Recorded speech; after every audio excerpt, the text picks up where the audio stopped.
Matt come up and give his speech. Number 1? Is it in the new manual? No, it's number 8. Oh, I'm sorry. The first speech number 8. I'm sorry. Welcome, Pat.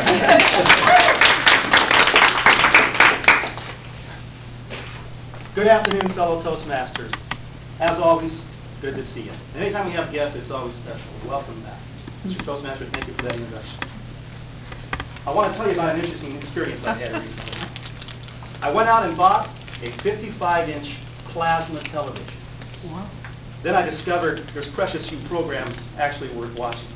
The thing that disturbs me the most about it is all the sensationalism. I refer to it simply as overkill.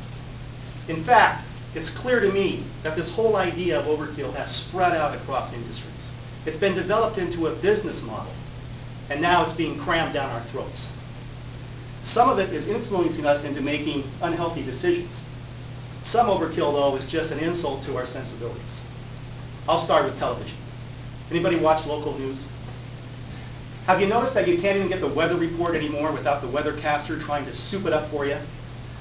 All the stations do it in some form. The most glaring example, though, is at Cairo Television. Do you know what Cairo Television calls its weather department? The Pinpoint Severe Weather Center. Does the word severe sound like an accurate description of the weather patterns here in the Puget Sound region? Sounds like overkill to me. Even worse than the programs are the commercials, especially the ones that try to make us feel inadequate, but then offer some outcome that is totally unrealistic. There's one in particular I keep running into. It's an advertisement for a hair restoration treatment. The commercial starts off by showing us a picture of a chubby middle-aged guy with a forlorn expression on his face. They've got him posed with his head bent slightly forward so we can all see his bad comb-over. At the end, we catch up with him after the treatment. He's floating on an air mattress in a swimming pool on a beautiful sunny day. There's a gorgeous woman in a bikini floating on an air mattress next to him. They're holding hands, and she seems mesmerized by his full head of hair. Don't get me wrong. I want to believe it. But I don't. I have been influenced by the overkill model, though. About the same time I was buying my plasma, I thought, maybe I should get some of those fancy new theater seats. So I went out to the Costco home store in Kirkland to have a look. I decided they weren't for me, though. They are branded with the symbol of overkill. Go anywhere in America, you'll find the symbol of overkill. I'm referring to the proliferation of cup holders. I don't want cup holders built into my furniture. Just a personal preference. From that moment on, though, I started seeing cup holders everywhere I went. I started seeing cup holders in places where the only possible explanation to me was overkill. For example, my buddy was showing off his brand new John Deere riding lawnmower. The one with the iTorque power system engine and the high back seat and the extra tight turning radius. How do you think the folks at John Deere decided to add value to that piece of equipment? Attach a cup holder. Some people dispute me on this, but it's overkill.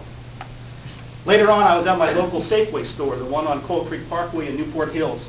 They remodeled the place recently. Now there's a Starbucks inside. They even put out tables and chairs for people.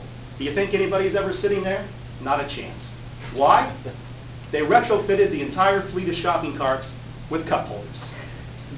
The overkill model is turning our lives into one long fire drill. We need to chill out. I say that because I'm convinced if we did, we'd make healthier decisions. Decisions like not getting caught up in the war between AM/PM and 7-Eleven. They've been going at it for years, and the real battle is being pitched at the soda fountain. One of the highest profit margins in retail is in fountain drinks, so it stands to reason that's where we find the theater of war. 7-Eleven fired the first shot. 25 years ago, they rolled out the Big Gulp. This is 40 ounces. Filled with your favorite fountain drink, non-diet, you're looking at approximately 450 calories, 125 grams of carbohydrates, 10 Weight Watchers points. It only cost $1.19. AM PM launched countermeasures. They introduced the twist and go. This is called the twist and go because if you've ever bought one, you know there's a very fancy lid that attaches to the top. This trumps the big go. It's bigger, 44 ounces. And look, molded for a cup holder. I paid $1.73 for that. You see where this is going? 7-Eleven responded. They responded by giving us